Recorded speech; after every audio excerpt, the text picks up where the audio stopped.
Hey everyone, my name is Charlie and today is the beginning of another reading vlog. Since last we spoke, I chose to start reading Ash Before Oak by Jeremy Cooper, which is 530 pages long. However, due to the fact that there's only about a paragraph on each page, I've managed to get through it rather quickly, and I am now at the 460 page point with the hopes of finishing it this evening. I planned on finishing it yesterday, but due to the fact I was exhibiting some cold symptoms, I ended up just watching classic Doctor Who instead. I've been in the mood to watch Jon Pertwee's Doctor recently, and I kept putting it off and just thought, you know what, I'm gonna do it today. Sunday seems the perfect time to watch it. So I started with Terror of the Autons because I've never watched any of Jo Grant's full serials before. I've seen clips here and there because I remembered her in a quarry hiding behind a bin, and I know that at some point I saw them go to Paladon, but I've never seen an entire series, so I wanted to see where she came from and just follow it through.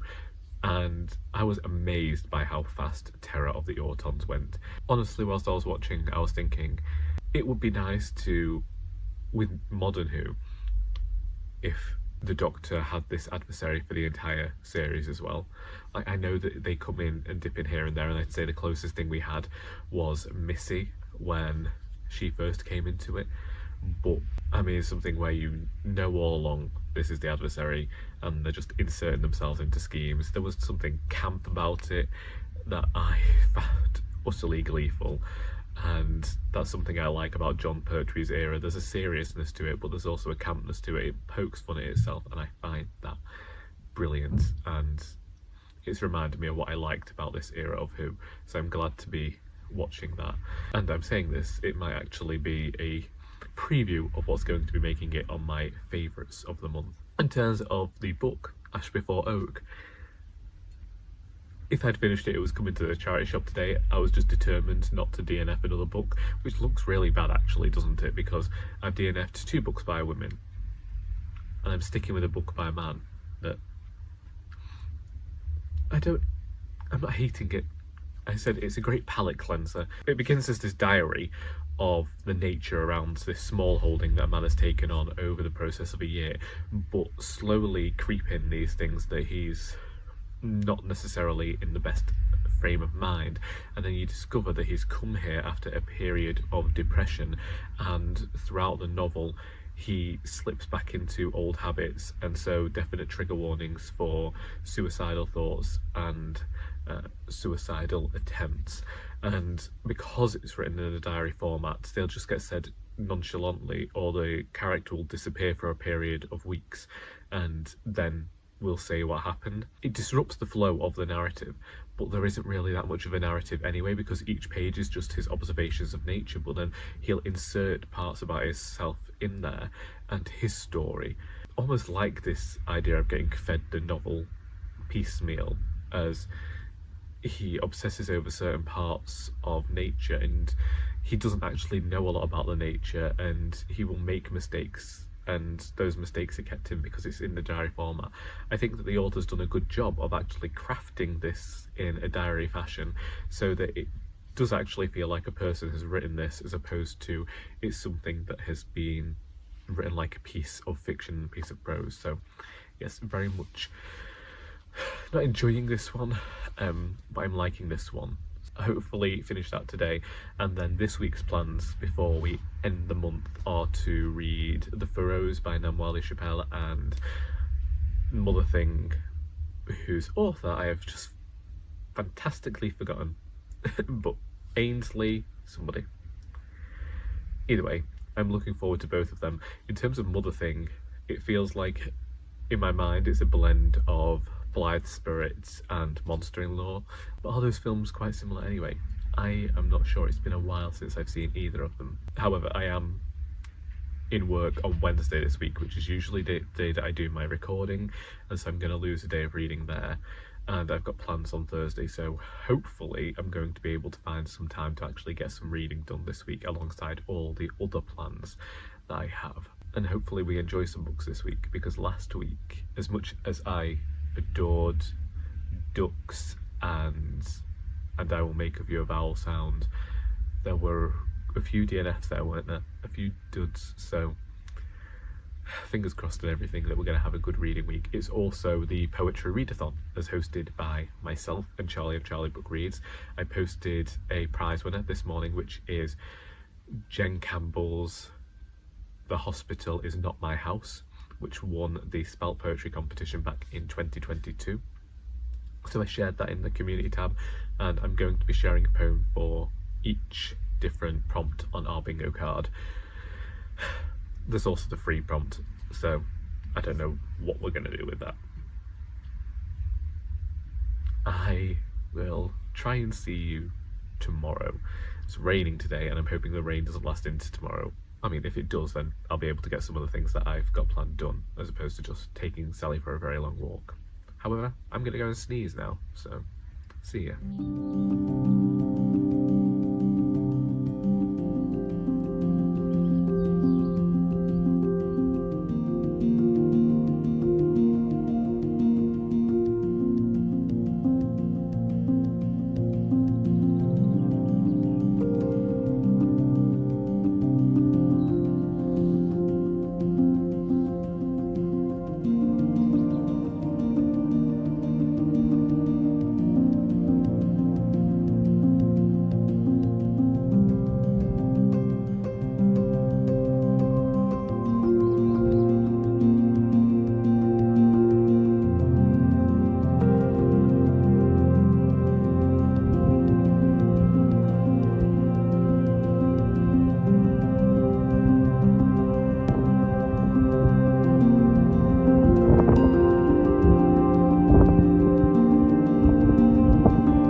It's Wednesday evening and I have just arrived home from a day of work.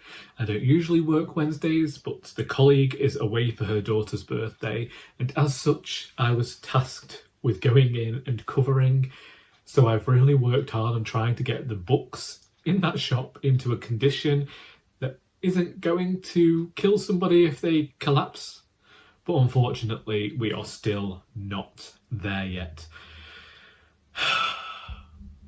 However, it was a very nice busy day. We did well in terms of takings, and we did it with very few people indeed. Sometimes it was just me and one other volunteer. Yesterday, I started reading Motherthing by Ainslie Hogarth, and I got 189 pages into this book. I have adored this book since page one. This is really what I had hoped Sea Change would be. Throughout the reading of this, it has made me wonder whether I ought to go back and give Sea Change another chance, because maybe what I wanted from that book, and I've now found here, it's just that that book is a different type of fiction. I don't know. I keep looking at the books I'm DNFing and I just don't like it. It feels like a failure, but also I feel like I might end up with a negative opinion of them anyway. So, with Motherthing, in the beginning of this book, Ralph's mother, Laura, dies. She subsequently returns and begins to haunt the family. It is a rather grotesque novel. The imagery used is dark and grim but humorous, and you know me, I love a bit of the grotesque, and you definitely get that here. And there is a sense of humour with that grotesque as well that I particularly enjoy. The images used are not cliche, but are perfect and apt for the tale that the author is telling. I don't know how else to explain it. I'm really enjoying it. I've seen people liken this book to Otessa Moshfegh, and from what I've heard of Otessa Moshfegh's good work, then I think I might agree. I did not like Death in Her Hands, but I might go and try some other Moshfeghian works, or just go and read some of Ainslie Hogarth's other books, because I'm going to be finishing Motherthing tonight. It's not a book for everyone, but it's certainly a book for me. I like the gross and the grotesque sometimes, not in terms of like a gory body horror way, but just in the way that makes me laugh when it's a bit tongue-in-cheek and humorous. And yeah, I'm really getting on with this book. But I also keep forgetting that I am hosting a readathon alongside Charlie of Charlie Book Reads. It's the poetry readathon, in which this week we are trying to read poetry. I have read a poem each day for the last 2 days, but one of the things that we have as one of those squares on our bingo card is to read a poetry collection. I only have 3 on my shelves unread. I could go back and reread one of my favourites, but the ones that I have are the selected poems of Mick, Imlah. I've been considering reading this simply because Charlie bought this when we met each other in Crewe in October 2022, and once she read it, she sent it to me. And I feel like since we're both hosting this readathon together, it would be nice to read this. And the other 2 are both by Michael Conley, and they are These Are Not My Dreams and Anyway Nothing Here Is Purple, or More Weight. I think I could definitely read them both as they are pamphlets, but Michael Conley was our guest poet at Poems and Pints last month, and I really enjoyed his poetry. There is a similarity to my poetry in there, in that he's not afraid to share a dark, disturbing image. And again, there's a humour there, but also, like I say, there's humour there, and really enjoyed his poetic voice. So there's every chance I will read those 3 this week. But I also need to read The Furrows by Namwali Sapal. I think that that's the last one on my April TBR to get done. Usually I do replace books with other books. As I said, I did read Ash Before Oak in place of one of the books from my TBR this month. But we'll see how we get on. I like to read 10 books a month, and I think I've read 9 now, so I should be okay, but we'll see. But yes, that's me for today.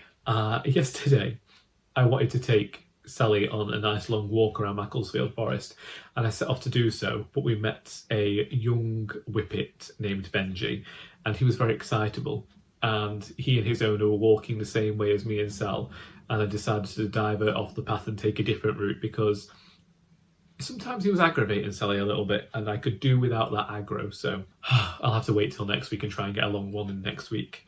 But my mother's off and we're doing stuff for her birthday. But I'm sure that me and that little dog will get a fantastic walk at some point.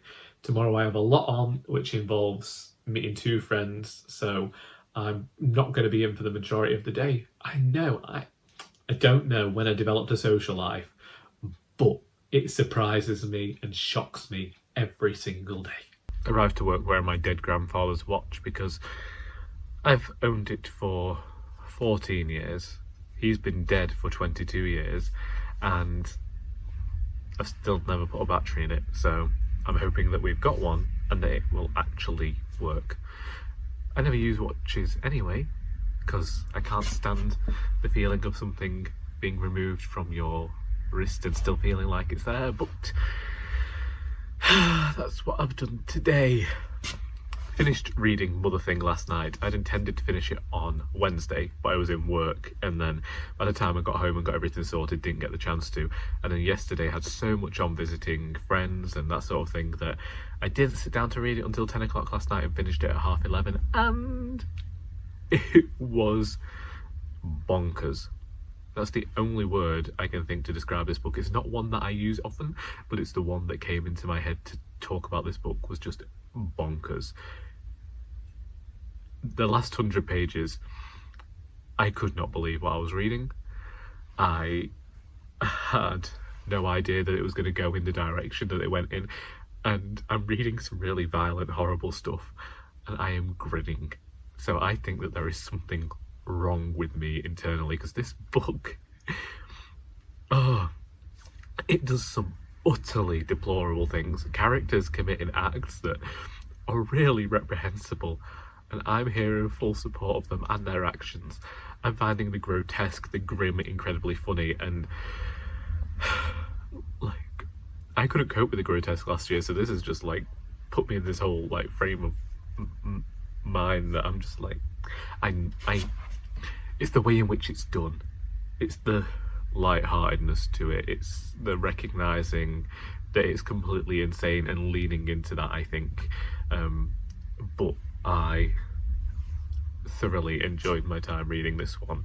Want to keep it on my shelves. There's a particular passage early on when Abby is describing her love for Ralph that I really adored and look forward to going back and rereading that part in particular.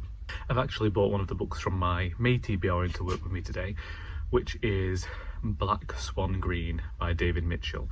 But I will talk more about that this coming Friday because I am putting out my May TBR. I'm a bit irked because I didn't get Friday's video edited in time for Friday, so I am hoping to get that edited and online this evening. It is a look at all the poetry collections on my shelves, because the way that things work with poetry for me is if I really like a collection and think I'm going to go back to it, it stays on my shelves. If I don't, I either find another poet friend who wants it, or donate it to the charity shop. And I mean, I do that with most of my books. If I don't think I'm ever going to reread them or didn't really enjoy the experience, I offer them to somebody else. So this should be no surprise, really. Yeah, because Charlie and I are doing this poetry readathon, I thought it'd be nice to show the sorts of poems and the sorts of poetry that I like. Me for today, I will probably come to you tomorrow to chat and round things off.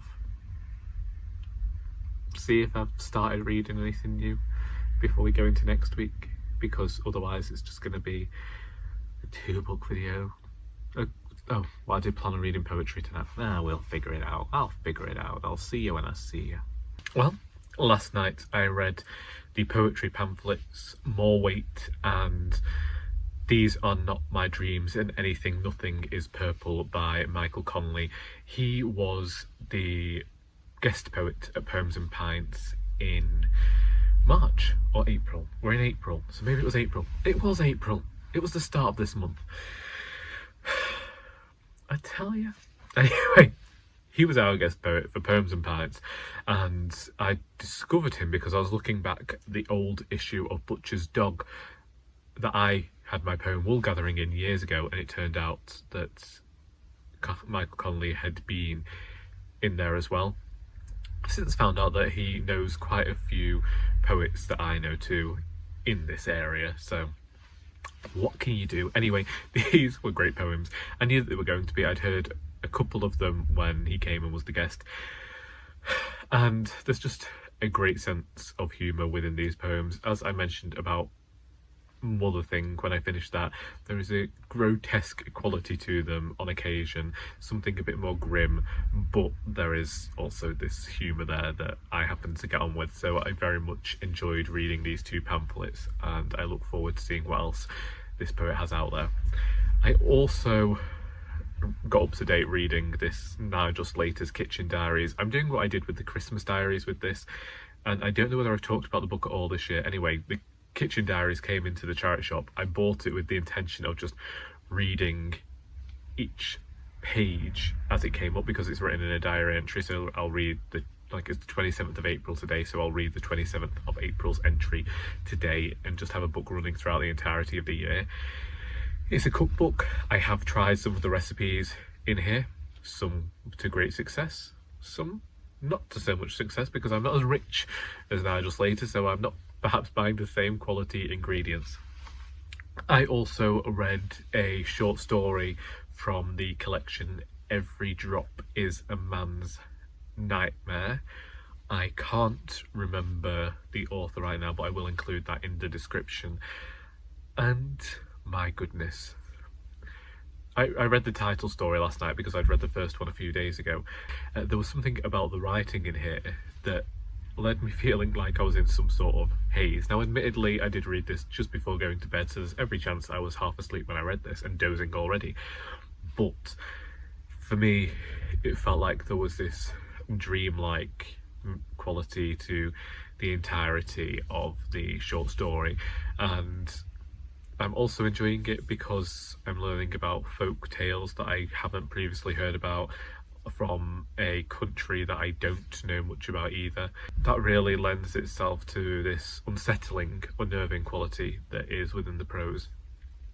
So that is another collection I'm looking forward to continuing. This was Charlie's pick for me to read in April, so I have until Tuesday to get this one finished, and I definitely think that I will. Will I read some of the other books that I have with me, with the intention of reading for April? Probably not, but the intention was there, and that's perhaps all we can hope for nowadays. Today I'm at work, then I'll go home, then I don't know what I'll do.